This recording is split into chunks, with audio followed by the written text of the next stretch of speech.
We're back to the Neil Haley Show here on the Total Celebrity segment, sponsored by the Dr. Christopher Hall Show. And I'm excited to welcome, when I think about childhood favorites, I am a huge Denver Bronco fan and Steeler fan, but Broncos are my team. I would wear my Denver Bronco jacket in high school, and everyone would go out on me about losing the Super Bowls, which my guest, we don't want to talk about that as much, but just constantly. But I bled orange and blue, and this guest is huge. I'm excited to welcome the program, legendary Denver Bronco, Karl Mecklenburg. Karl, thanks for stopping by. How are you? I'm good, Neil. So can you imagine the ribs I got in Pittsburgh?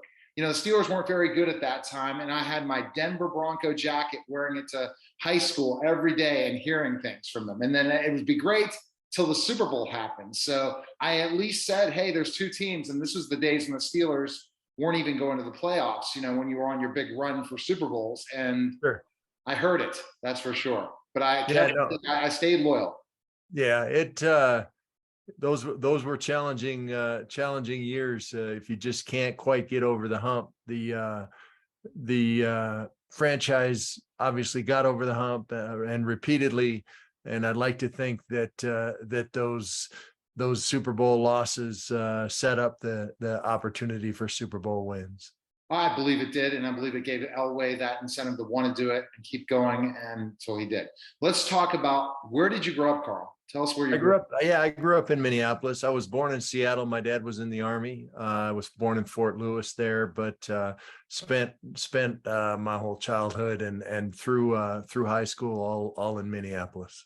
Okay, all Minneapolis. So tell me your family life. Like, what were you? How many did you have? Brothers and sisters? Kind of about. Sure. Yeah, I have an older sister. I am pretty sure one of the reasons I was a professional football player is the beating she would give me. I had to prove my manhood, so that was it. And then as soon as I got bigger than her, she became a psychologist, so she could still beat me up. So that's. She was a big part of it, and actually she was a great athlete too. Very, very good swimmer, very good athlete, softball player, and two younger brothers. And my parents were very involved. One of the things that I think really allowed me to succeed as a football player is just their acceptance of it. My dad's a kind, gentle guy. He's actually an obstetrician gynecologist. I mean, and instead of sending me to the shrink when I wanted to hit guys, he said, get out there on the football field and hit them. So that was pretty cool. And my mom, took care of all the dirty laundry, and I just driving me back and forth to practices and games and stuff. So the family was definitely involved.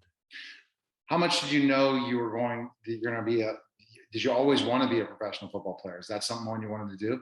Not really, Neil. I was actually growing up in Minnesota. Hockey was the sport. I was the goalie on our hockey team, and a very good one. Interestingly enough, though, I think those experiences as a goalie helped me to be a much better linebacker. The position of goalie is all about angles. It's about making sure you got the right angles and reacting very quickly, being decisive. And those are the two things I brought with me to the NFL, that when they switched me to linebacker, all of a sudden I was capable of it. When in college, I'm saying, when did you not know that you could be in the NHL? That's interesting. You talk about being a goalie. Did you think so your goal was to play in the NHL? When did you know that was not going to be it? Yeah, we moved to a different city where there was already goalies and they didn't need a goalie. So I was out early on. We moved to Edina, which is a suburb of Minneapolis, and great hockey city, unbelievable kind of system. So you came up through the system, and if you weren't part of that system, you really didn't fit in. Actually, I played JV football as a junior in high school. I didn't make the varsity team as a junior in high school. As a senior in high school, I was 6 feet tall and 200 pounds, not big enough to play major college football. But I was I was a tight end, a defensive end on our high school football team, was all state at both positions, but wasn't big enough to play major college football. So I went to Augustana College in Sioux Falls, South Dakota, a little Division II school, on a 1/3 scholarship, Oh my which goodness. I played for 2 years there, and they took it away. I remember the day I had led the team in sacks. I grew 3 inches and 40 pounds my first year at Oh college. wow. Things changed. I got good. My second year there, I led the team in sacks. I played every down on defense. I'm thinking they're going to give me the full scholarship like we talked about in my family's living room. I'm sitting down in the coach's office, and first thing out of his mouth was, "Carl, we know your dad's a doctor. He can afford this school. We're going to take away your scholarship, use it to bring someone else in." So I left Augustana. I walked on at the University of Minnesota. I was ineligible for a year, earned a scholarship, and as a junior at University of Minnesota, I led the Big Ten in sacks, tied with Andre Tippett. I was playing defensive tackle. As a senior at Minnesota, we were so bad nobody had to throw the ball against us, so I didn't get to rush the passer. But I did lead the team in tackles as a defensive tackle, and that's pretty unusual. So this is a kind of a really a Rudy type story in a way. Underdog, overcoming things. Yeah, a lot of overcoming, and overcoming obstacles is the key to success for me. You gotta be able to overcome obstacles. That when I got to the NFL and saw guys coming into training camp who'd always been the best players on their team, you'd be amazed how many times those guys washed out, because you're not going to be the best player on your team when you get to an NFL team as a rookie. Someone's going to whip up on you, and you better know how to bounce back from that. I mean, for me, it was, here we go again, right? It was not a surprise that I got knocked down, but I picked myself up, figured out how to fix that mistake, that challenge, and fought through it. I cannot believe you're telling me that. That's such an amazing thing to think about, specifically that you played Division II, didn't get a full ride, literally grew, because if you were 6'3", you would have been the right numbers, right, to get recruited by a Division I school. It's always about size in certain aspects. Go through it, do really well. They tell you no, and you walk on. So talk about walking on, the story of walking on a team, how that feels, like how you're like, this is kind of like where you're ready for your number to be called, if it's even going to happen, the walk-on process. You have to go out. I mean, at that time, Neil, when you transfer between four-year colleges, you were ineligible to play in games, so you got to sit out for a year. So I was a red shirt for that first year. I got there amazingly at the University of Minnesota at the time. Mike Shanahan was the offensive coordinator. Oh, wow, I didn't. Mike Martz worked in the film room. Tony Dungy was a graduate assistant, and Tony was actually in charge of the walk-ons, of the Beaver team, basically the practice guys. So I worked with Tony for that whole year. My job was to be a live blocking dummy. I was supposed to imitate the guy from Iowa or Michigan State or whoever we're playing that week. If I want to eat with a team, I've got to sweep up the weight room or sweep up the locker room. That was part of my job. Yeah, I was going to be the best football player that ever played the game. That was my desire. That was my passion. I was pushing and pushing and pushing every single day. When I made a decision, it was tied to that. And I really feel like if you understand where you're going, if you have that target, and you make decisions that are steps towards that target, you got a chance to accomplish great things. For me, making the team was the first step, and moving on from there to the NFL. I mean, I was the 310th pick of the draft, Neil. No one expected me to make it in the NFL. So there's the same story and everything. It's basically a story of overcoming adversity, meaning sure. The challenges. Think about you're there, you're the tackling dummy, yet then you end up becoming one of the best in the Big Ten.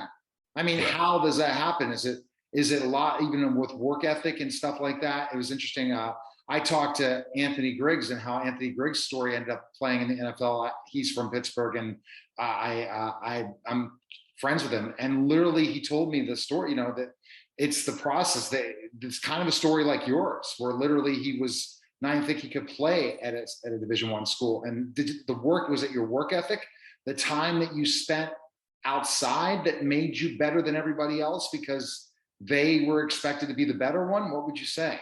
Yeah, I think so. I think the best way I could describe it is a sports mentality. A sports mentality means you are honest and forgiving with yourself. You look at what happened that day, you evaluate what went on, you fix what went wrong, you repeat what went right, and you take a step forward. In the NFL, they film everything. They film every game. They film every practice. Under Mike Shanahan, they even film meetings. So theoretically, you can sit in a meeting watching film of yourself practicing, right? Oh, wow. Everything's on film. Everything's evaluated. And if you grade out 90%, you're an all pro. You're the best of the best. So they evaluate each play on technique and on assignment. So you're making mistakes, right? That's reality. You make mistakes, you do the wrong thing. So the question is, how do you react to that? Are you honest with yourself? Do you blame other people? You say, oh, that coach didn't tell me, or defensive end should have done this, or the Exactly. should have, or do you say, okay, I can fix that. How do I set some goals? How do I fix that this week? And next week I won't make that mistake. I'll probably make other mistakes. I know I will, but then I got to work on those and fix those. So that sports mentality, I think, is really what allowed me to continue to grow and get better and better and better in football. I think the other thing was I'm very decisive. Right. I found out early on in my NFL career that if I took the first step in the right direction before anybody else did, all the angles would change in my favor. Right, the tight end couldn't pin me in, the guard couldn't cut me off, the fullback couldn't keep me from getting to the line. Everything changed. And that's not just true in football. That's true in relationships. That's true in business. That's a fact. If you're prepared, you go into a situation understanding what may happen, having already thought about it, and then when those opportunities arise, you react properly and you take that chance and be decisive. Everything changes. So for me, those were the two things, I guess, more than anything. And I add a third thing. I was a teammate. I would do whatever we could to win, whether it was sweeping the locker room or whether it was, playing special teams or making the switch when they switched me from defensive end to linebacker, and whatever would help the team. So for me, that I think allowed that reputation and that approach to it allowed me to have a long career. So preparation. So I'm seeing that it sounds like, even though you're so humble, your preparation got you to the level, your study of film, understanding things, and not getting upset when you made mistakes led you to become a really successful linebacker. And then when finally you got to the NFL, so the NFL, you said you were undrafted, right? Or was that what you said? I was the 310th pick there. I was a 12th round draft choice, 20 guys away from Mr. Irrelevant. Okay. I would have been better off financially if I'd have been a free agent, truthfully, because the Broncos owned my rights and I got the base salary. I mean, that was it. So I went in, I was drafted as a nose guard, ended up tearing a ligament in my elbow during training camp, and you can't play nose guard if you can't lock both arms out. So they moved me to defensive end. I played defensive end for 2 years, special teams, and coaches came to me before my third year and said, "Carl, we got a need at linebacker, and we've watched you play. We think you can play linebacker." Never done it in my life. It's a very different job, but if the team needed me to do that, I was going to do that. Switched to linebacker, didn't even start until the 10th game of that year. Made the Pro Bowl as an all-pro linebacker that year. I was a linebacker, and no coach had ever seen that in me, but that to me was an amazing example of what a coach should do. A coach should connect with his players, understand what they're capable of, and put them in situations to be successful. To me, you use the strengths of the individual to cover for the weaknesses of the team. Use the strengths of the team to cover for the weaknesses of the individual, and away you go. And Joe Collier, Merle Moore, Stan Jones, that defensive staff were vital in my success in the NFL, and in many players' success in the NFL. They would put players in situations and try things that no other coaches would try. I'd have been the average guy in the NFL. I'd have been 3 years and out. if they'd have left me at defensive tackle or nose guard. I wasn't big enough to play those positions every down. Now I could play those positions, but I couldn't take a full season of pounding at those positions.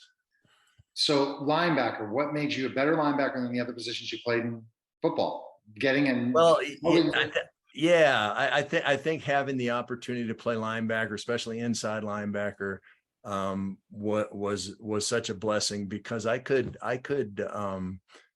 control things from where I was at. I understood the blocking patterns. I played defensive tackle before, so I'm lined up on the guard. So I understood the blocking patterns, but now I was free to the ball more often than not. We got defensive linemen eating up the blockers. I can take the angles that I learned as a goalie and make the play, at the line of scrimmage or behind the line of scrimmage. And it was just the right spot for me. That decisiveness piece is huge at linebacker. If you can take the first step, you got it licked at linebacker. I run a 4.9 40. I'm not fast enough to play in the NFL, but that first step is the difference. If I had to run 40 yards, we were in big trouble anyway, right? But that first step allowed me to make all kinds of plays. And what would you say having the right coaches around you with the Broncos for your success of being 6-time Pro Bowler, right? Is that correct? Yeah. Huge. It got to the point under Joe Collier that they were putting me where they thought the ball was going to go at the point of attack. So I played all 7 defensive front positions. There were games I played all 7 in one game. They'd move me where they thought the ball was going to be. They'd move me when they thought there was a mismatch with an offensive lineman. If they had a tendency to run to the right side all the time, I'd be on the right side. If they had a tendency to run to the strong side all the time, I'd be on the strong side. And there's no place you'd rather be as a defensive player than at the point of attack. So, my versatility and their ability and their vision of saying, you know what, we can make it really challenging for the offenses to prepare for us by moving somebody around. You look at what happens now when there's say an obvious offensive passing situation. Mm-hmm. So then the defense substitutes a bunch of guys, and that makes the offense know exactly what kind of defense they're going to be in, right? Because they're substituting. Now I could play outside linebacker. I could play inside linebacker. I could be the defensive end in a pass rush. And I was in our nickel defense my whole career. I was a right defensive end. So they didn't know what defense we were going to be in ultimately. So they couldn't judge what play to call based on what defense we were in because of the foresight of Joe Collier and that defensive team and their ability to say, let's try this. Let's see how this works.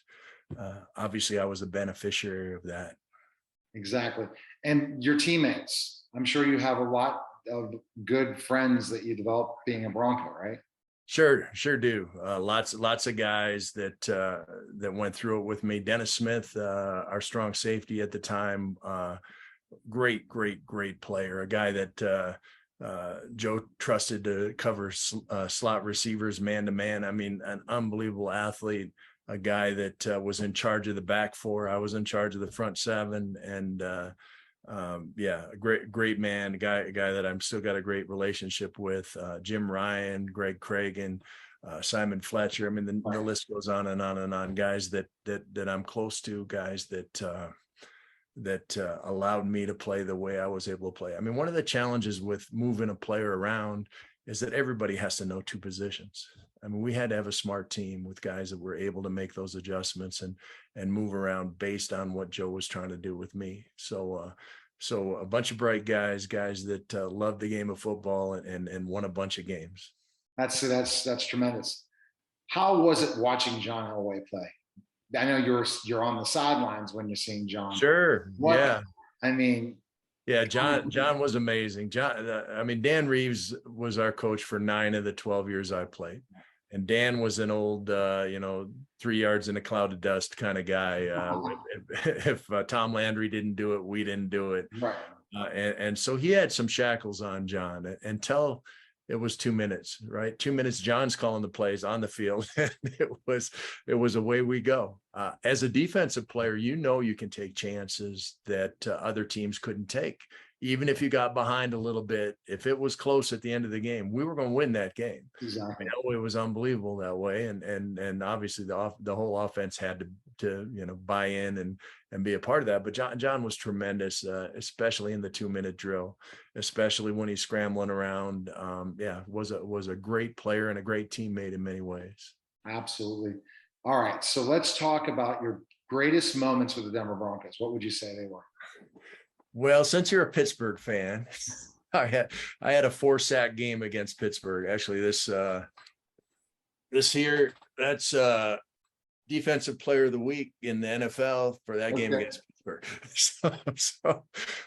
Yeah. Who was the quarterback? Who was the quarterback of Pittsburgh? Would you remember? I don't remember. Let's see. It's December 1st, 1985. So was it in Denver or was it in Pittsburgh where you were? It was in Pittsburgh. Yeah. 85. I'm gonna think it could have been Cliff Stout, maybe. Yeah, it could have been. Yeah, he wasn't very mobile. Or Bubby Brister. Or yeah, it may have been Bubby. I don't know. He was the guy holding the ball. I tackled him. That's it, exactly.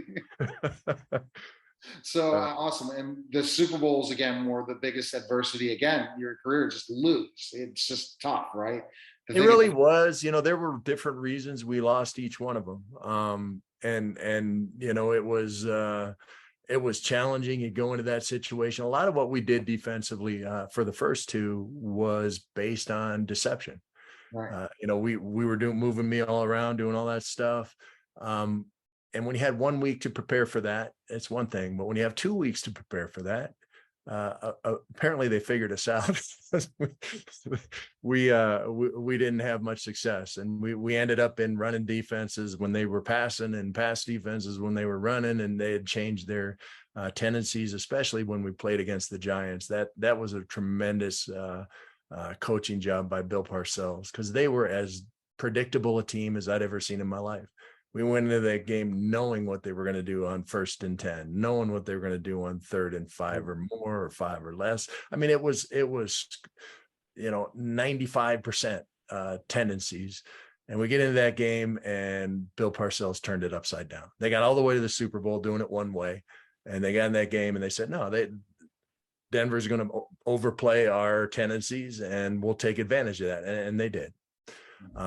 Against San Francisco, I got leg whipped in the first quarter, tore cartilage in both my knees, was out for the rest of the game. I don't know that would have made any difference or not if I'd have been in that game, but I'd like to think it would have. First Super Bowl, it was new. It was wide open, and we had chances, and we didn't. I think in that game, our kicker missed 2 field goals in the first quarter. Actually went into halftime ahead and ended up losing. But yeah, so I mean, the stuff went on. It was tough. You do what you can, try to win the games, but if you lose the game, it's amazing to me. I've talked to guys who won the Super Bowl. Obviously, I've been on the other end of that, and it's amazing to me how quickly it's all about next year. Guys get traded. Guys retire, coaches go to other staffs, the draft happens, and it's all about next year. And I think that when you win the thing, it's a big letdown. It's like all of a sudden, wait a second, we're the champions. Wait a second, it's all about us. But all of a sudden, no, it's about the next season. And when you lose the thing, you're very happy. It's all about the next season because you're ready to go play. I was fortunate enough to go to the Pro Bowl each of those 3 Super Bowl years when we lost, and had another game. And back then you played it as a game. It wasn't a touch football thing like they do now, right? Yeah. So all of a sudden I was preparing for another game and moved on. So yeah, it's frustrating. If I look at my career, I know I'd have been a Hall of Fame player if I'd have won one of those Super Bowls. Unfortunately, like I said, it's a team game, and you do what you can. You could be never, later inducted in the NFL Hall of Fame. That's a good question for you. As that how they have to do later. People, right? The senior committee. Yeah. Hopefully it'll happen before I die. My wife doesn't like giving speeches. That won't be good. Truthfully, if you look at my career, I think one of the challenges that the committees have with me as far as Hall of Fame is my statistics don't match up because I played all 7 front positions. Nobody's done that before. I don't see anybody doing it again. So my statistics don't look right. If you just look at me as a pass rusher, I had 79.5 sacks. It was most in Bronco history at one point, but it wasn't Hall of Fame sack numbers. But I was in pass coverage a bunch of times during passing downs. So maybe that doesn't make sense. If you look at my interceptions, if you look at my tackles, they're all skewed a little bit because I didn't play one position Right. where I would have built all those statistics, at that position. I think that's one of the issues. I think the other issue is trying to quantify, what my value was to the team. If you look at the Super Bowl years, 86, 87, 89, in 88 was the only season I missed games. I missed 7 games in 1988. We ended up 8-8 that year.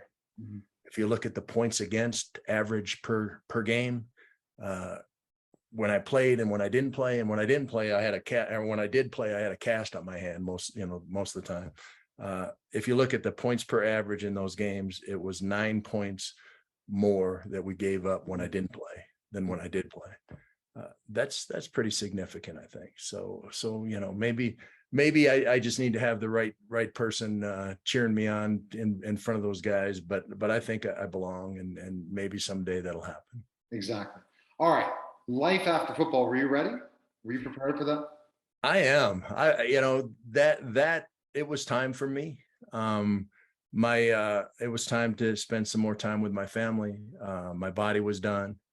I've had 18 football related surgeries, 10 on my knees. I've been through it.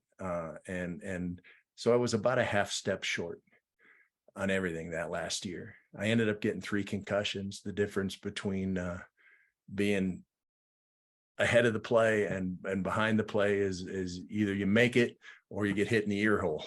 I was getting hit in the ear hole that last year. So it was time, and I knew it was time, and I retired.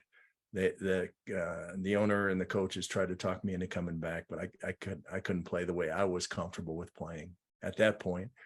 So I retired, went fishing for a while, spent a lot of time with my family. It was good. Now I'm a professional speaker. For the last 16 years. I've been giving keynote speeches, comparing, the knowledge I got out of football with what's going on in the business world, what's going on in people's lives, and making a difference that way. And I love it. The pattern of it is so much like football. I prepare depending on, who I'm speaking for.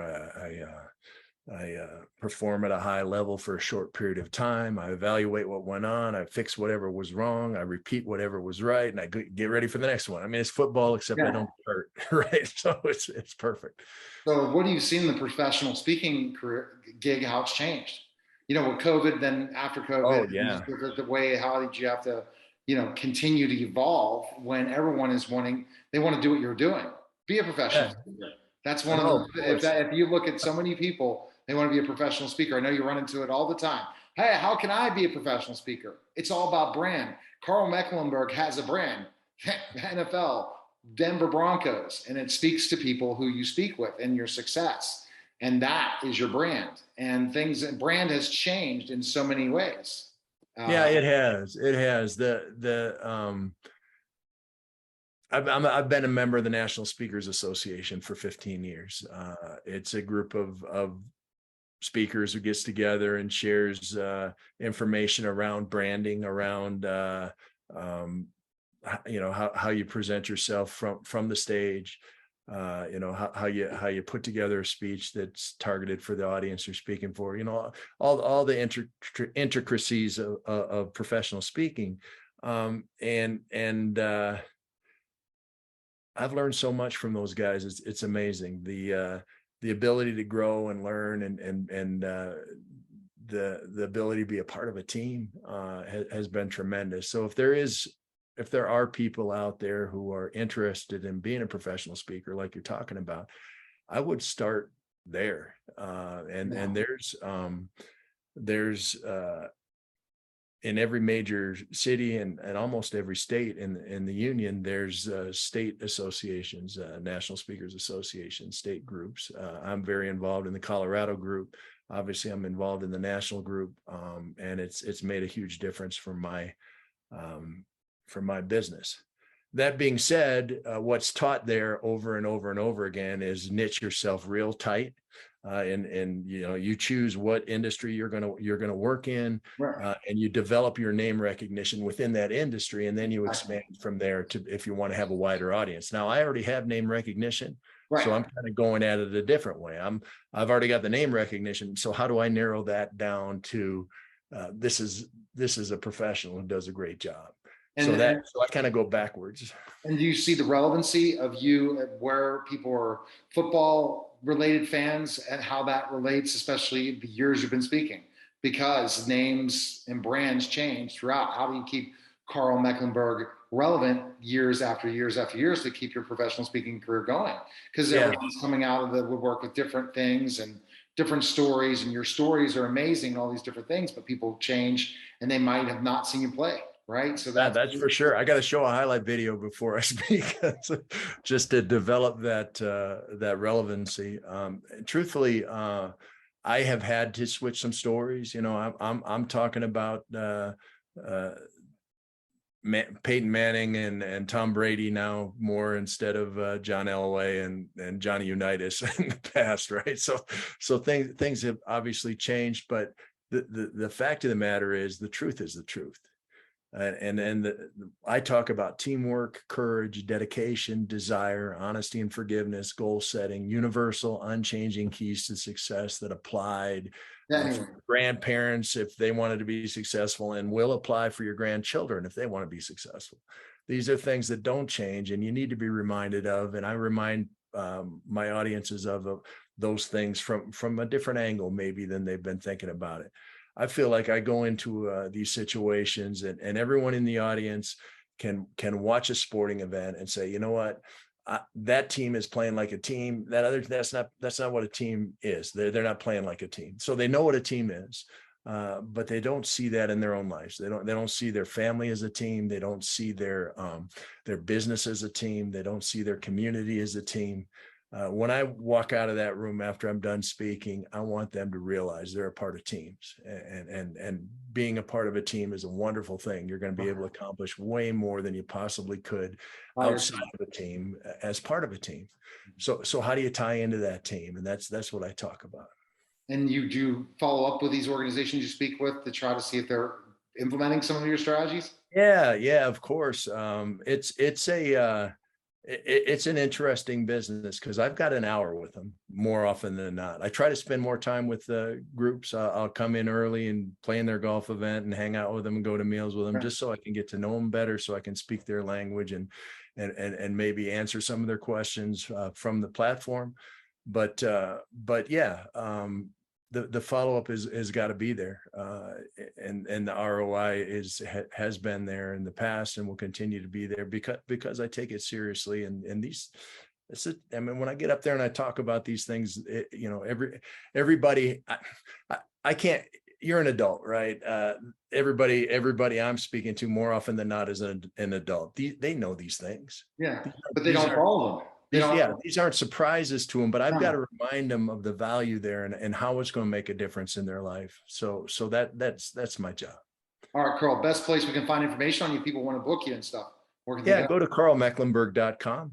You can misspell it a couple of different ways. Hopefully you can put it up on your, go in there, Google that, carlmecklenburg.com, and it'll pop up there. There's video there. Obviously my contact information is there. There's a lot of client feedback there. I'd love to hear from folks. All right. Thanks again, Carl. Appreciate it. It was great. I could have 1,000 questions with you. Definitely have to have you back on again. And I'd like to talk about more the speaking thing, because I have an idea for you if you've not thought about it. The way to expand your business, teach other people to speak, because you really, that is becoming a gigantic business. You have the brand name. Never know later when you don't want to travel as much, there's so much more to do. So something to think about. I appreciate it, Neil. All right, you're listening. All right, you're welcome. You're listening and watching the Neil Haley Show. And we'll be back in just a moment.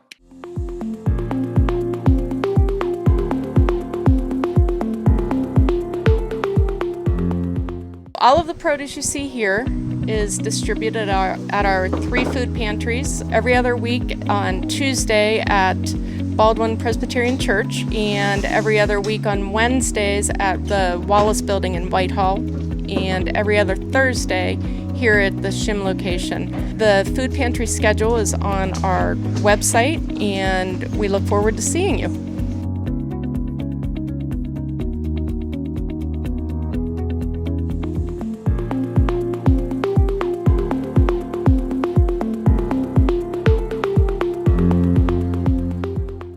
We're back to the Neil Haley Show here on the Total Celebrity segment. I'm excited to welcome to the program my special co-host today, Kim Sorrell, author of Love Is. Kim, thanks for stopping by. And we have an amazing guest today. And it's because I wish I could do this obstacle course. I want to do this obstacle course. I'm a legitimate 6'10". I had a conversation with Akbar about it a couple times.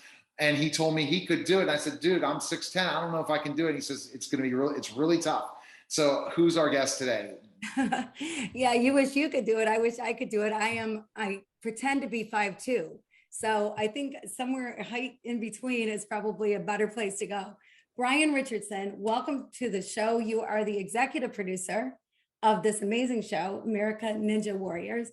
I believe you've been nominated for 4 Emmys, which blows my mind. I don't know. I don't talk to people who have been nominated for Emmys. Like, this is so cool. So I'm so excited to meet you. I'm from Michigan. You're from Indianapolis, I believe. So go Midwesterners, and welcome to the show. Well, thank you. Thank you. That's right. Go Big Ten. That's right. Thanks for having me. Absolutely. Yeah, thanks for being here.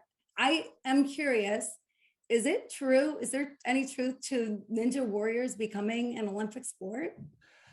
Yeah, there's been actually, it's very exciting. There's been a lot of attention and some headlines with that lately. It's what they're talking about right now is making Ninja part of an Olympic event called Modern Pentathlon, which is sort of a kind of an outdated event, you might say. It's 5 events, which has been around since the Olympics started, I think in the early part of like 1912 or something. And it was kind of modeled after what an army officer would do. So you have shooting, swimming, running, equestrian events, and that it's a little outdated. Not a lot of people do those events anymore, so they're kind of looking to modernize, to make it a little more interesting. And so they're talking about replacing the equestrian events, the horse riding, with Ninja, and it would be a sort of a sprint through a course, and that would be one of the 5 events. And they've been doing some testing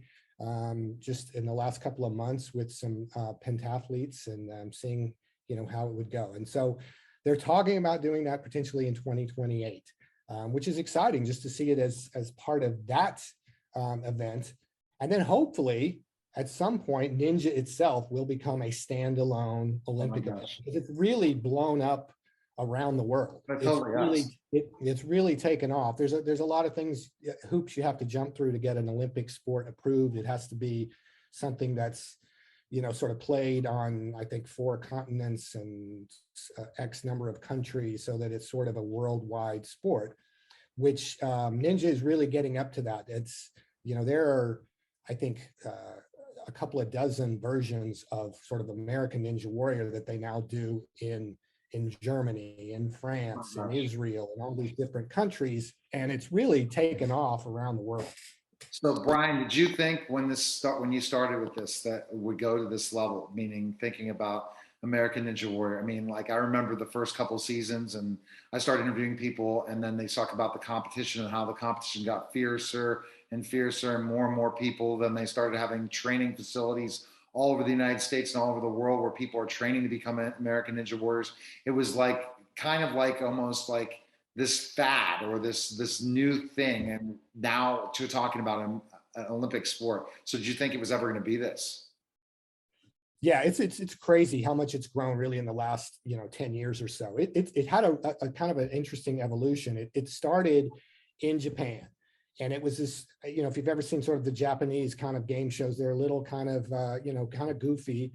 And this was called Sasuke, which was the sort of the birth of the Ninja Warrior phenomenon. And it was done on a you know, kind of a raw in a dirt field behind the Tokyo Broadcasting System. And it was called Sasuke, and they started airing it on G4, which was a cable channel here in America, which was kind of primarily aimed at, you know, young males, gamers, that type programming. And it became very popular. And so the people at G4 said, why don't we do an American version of this? So they started in America, kind of, you know, low production value kind of thing. It was the first one was in a parking lot behind a Costco. And, but it became popular, and the people who came out and did it were not professionals. They were everyman type people, you know, who worked at the shoe store, and, you know, accountants who just wanted to kind of challenge themselves and have this adventure. And then it became popular on G4, and NBC, which was sort of the corporate parent of G4, said, you know, that looks kind of interesting. Why don't we put that on network TV? And production values were upped. You know, Arthur Smith at A. Smith and Company sort of took over the show and made it sort of ready for prime time, and added a lot of lights, camera, and some made it a prime time show. And that's when it really started to take off, and it became something that people would train for year round, instead of something that people would come out once a year and sort of, you know, try their luck. And now it's amazing. There are ninja gyms in virtually every city in America. Some of them have 3 or 4.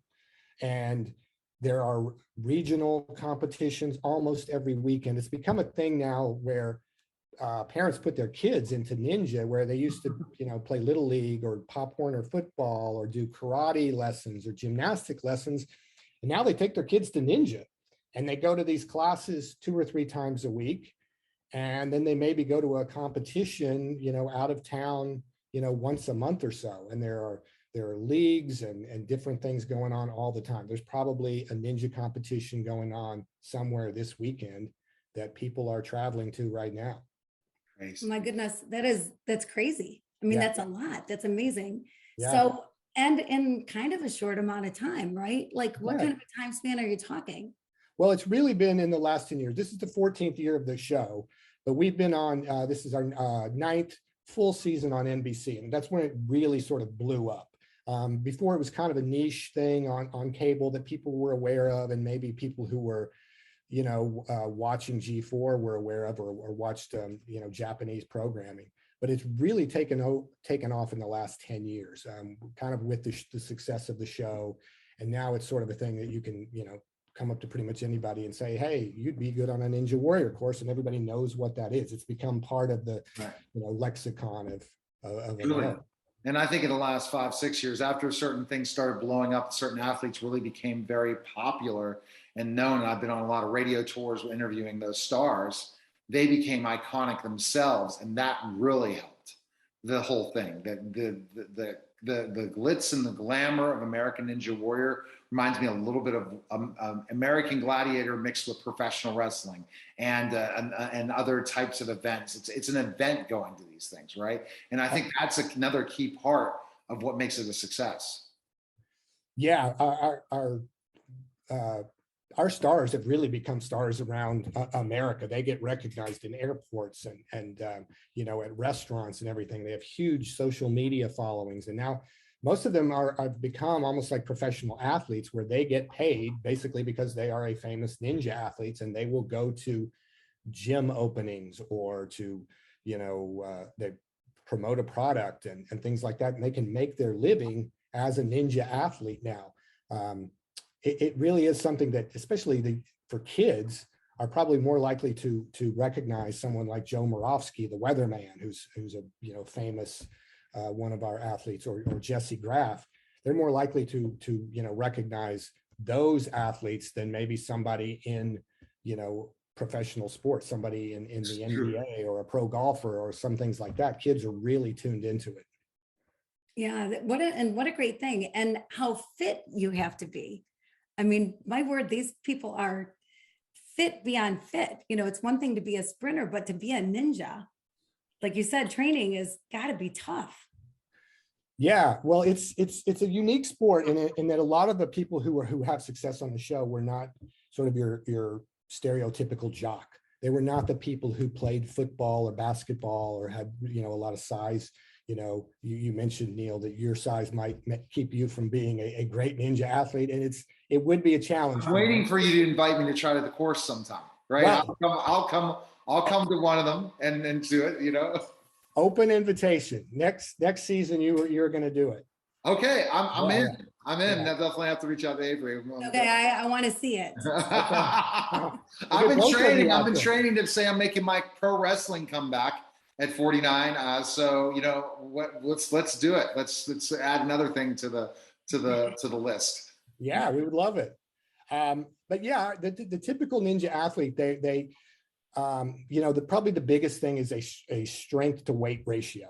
Our typical, you know, the athletes who do really well are, you know, maybe 5'8", 150 pounds and less. You know, if you're much over that, you're carrying a lot of weight as you go across some of these obstacles. You know, to carry 200 pounds, you know, and land on your fingertips is a tough thing. So some of the best athletes we have right now are, you know, 120, 130 pounds, because they're just so light and just kind of fly through things.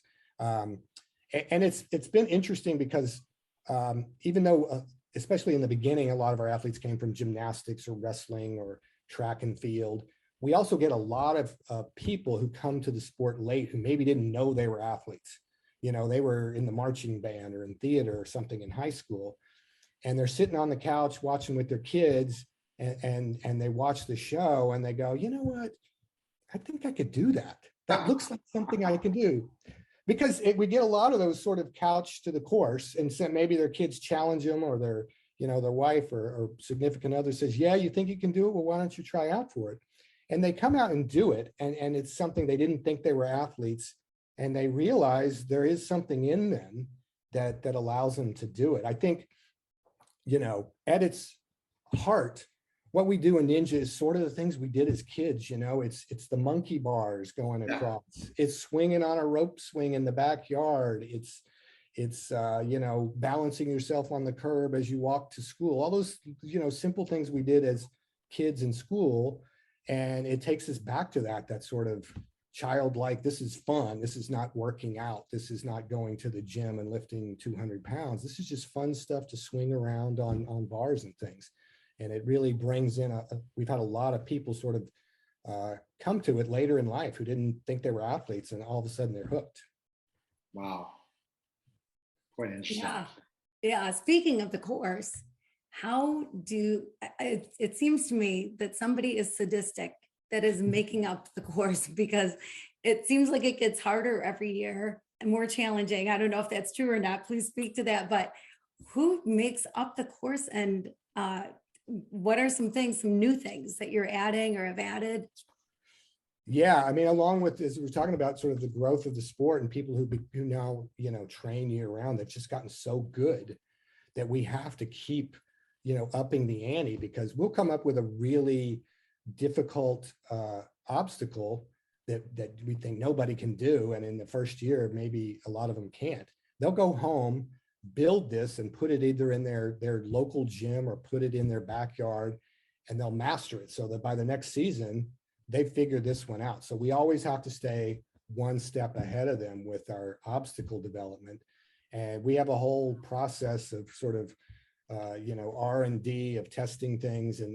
We start months before the season with ideas on a piece of paper, and then we'll build a sort of a prototype in the warehouse. We'll have testers come out and try that and see how it plays sort of in a small scale. And we'll be, you know, we need to make those 6 inches further apart, or we need to make the landing, and 2 inches is too easy, so let's make the landing just 1 inch for them to grab onto, things like that. And it's a real process of testing. We have, by the time our ninjas sort of tried on the course, it may have gone through, you know, 24 different iterations to make it where we think it's difficult, but not so difficult that, you know, the best people can't get through it. You know, this year in particular, we've tried to sort of have fun with things. We've had stuff based on sort of a carnival game You know, where you know, it's almost like skee ball, where you had to roll the ball into one of the 3 chutes, and if you got it into the right chute, it was an easier swing. If you got it into the wrong one, it was a longer one to catch. We had a thing called the giant roller coaster, which was basically hold on to a bar as it went through a couple of ramps, and it flies you through the air. So, you know, we have to stay ahead of the ninjas. So we're always trying to be creative and come up with, you know, new and interesting ideas that'll challenge them and also be fun for the audience watching at home. See, I think it's fantastic. And who would have thought, like any other Olympic sport, where it gets more complex all the time, right? So there you go. So you're at the point where you're transcending what sports could become, the next types of sports that will be created. Do you feel that American Ninja Warrior, people are going to create other sports out of this? I saw one that was on ESPN where they were jumping on tables and stuff that was indoors and stuff that involved almost kind of like American Ninja Warrior. So I think you're going to see a lot more new invented sports coming up from this whole process. Yeah, I think the one you're talking about is World Chase Tag, which was, you know, had a lot of similarities. In fact, some of our ninjas have been on that and done really well. Yeah, there's been a few sort of spin-offs or shows that kind of tried to tap into that same kind of, you know, what we do on Ninja. It's really interesting to see how it's evolved and everything. You know, we kind of joke about at some point we're just gonna have to put like razor blades on the edge of obstacles, because to make it because they've just gotten so good, especially these younger ninjas who just train 7 days a week. And it's, you know, no matter what challenge we put in front of them, you know, you have to keep making it more difficult. Yeah. I wonder if ever there will be head-to-head competition at the same time, like Hunger Games, or some, hopefully not like Hunger Games, but you know, something like that. But one of the spin-offs we had of Ninja was, it was basically a side-by-side racing concept. It was called Team Ninja Warrior and then Ninja versus Ninja, where it was two people racing side by side down the same course. And at some point the course would sort of cross and they had to compete on the same track essentially. And that was really fun because they're just sort of, you know, trying to elbow each other out and that kind of thing. And that's something that especially some of the international versions have really gone to. And I think, you know, you'll see different versions like that puts people sort of running against each other. How long have you been around with been doing American Ninja Warrior yourself? You've been the executive producer the whole time? 9 years, basically since the show came to NBC. Oh wow! Yeah. And how much of a team did you need to really have the success that you have production-wise for this? I mean, like putting this team together to make this happen.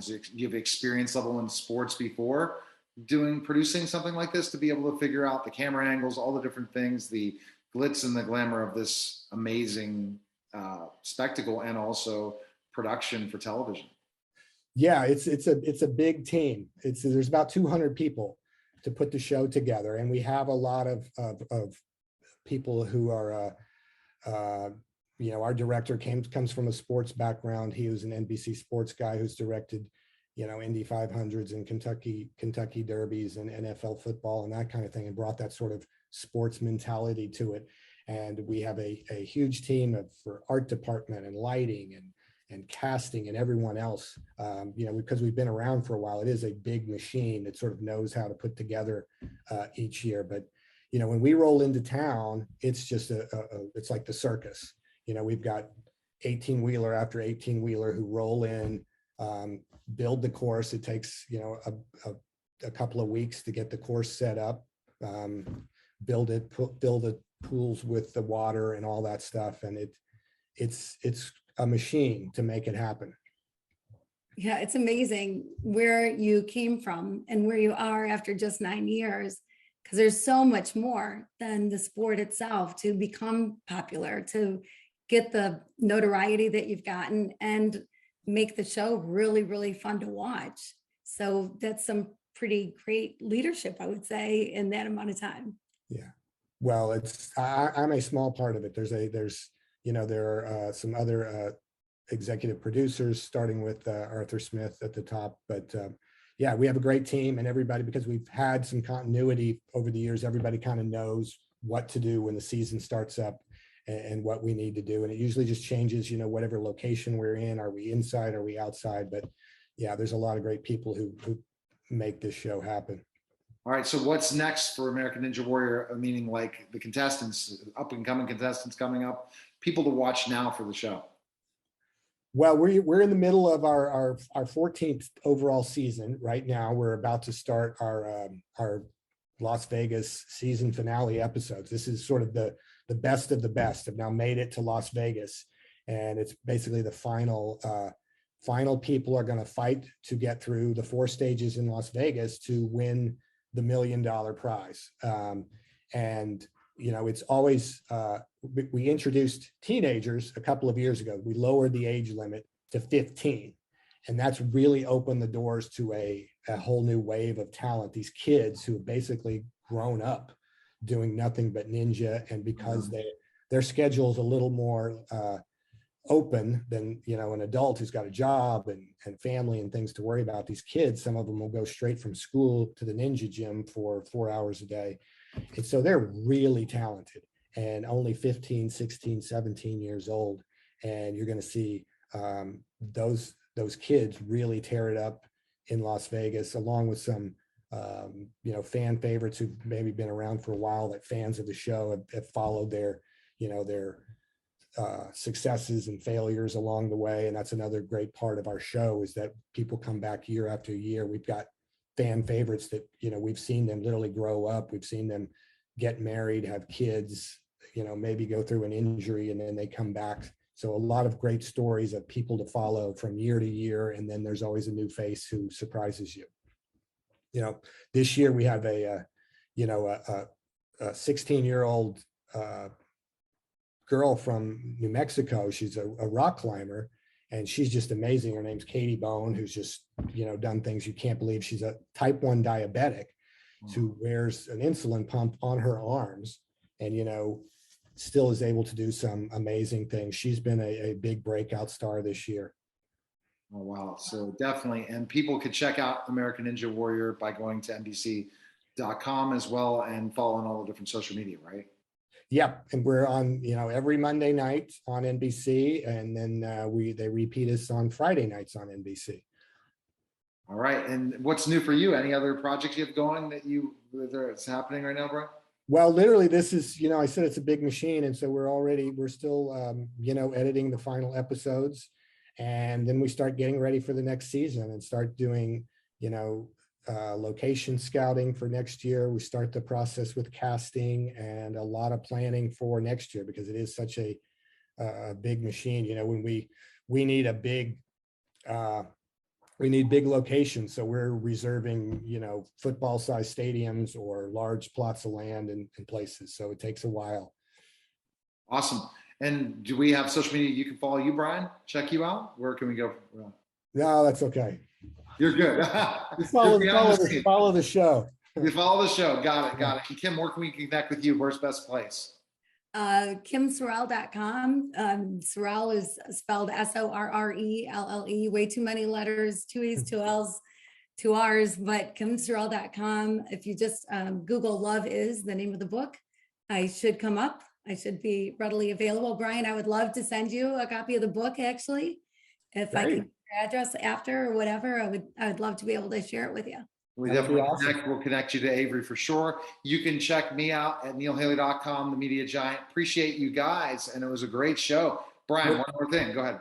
I was just going to say, and we're going to see you both on the course next year, right? Oh, yes, that's happening. And Avery, we're going to keep this going and have more conversations with Brian and other people from American Ninja Warrior in a different way. And I appreciate everyone listening and watching the Neil Haley Show, guys. Take care.